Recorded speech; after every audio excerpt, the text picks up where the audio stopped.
Shout out sa lahat ng congressman na bumoto kay Sara Duterte para ma-impeach si Sara Duterte. Ngayong eleksyon nakita ko ang inyong mga pangalan lahat ng bumoto. Lagot kayo ngayon sa akin, aray ko. Makakaganti ako ngayong eleksyon sa inyong lahat dahil ngayong eleksyon. Ano? May din papahatag ni congressman. Ano man ini?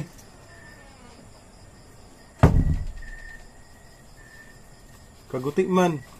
Partial pala ko nito.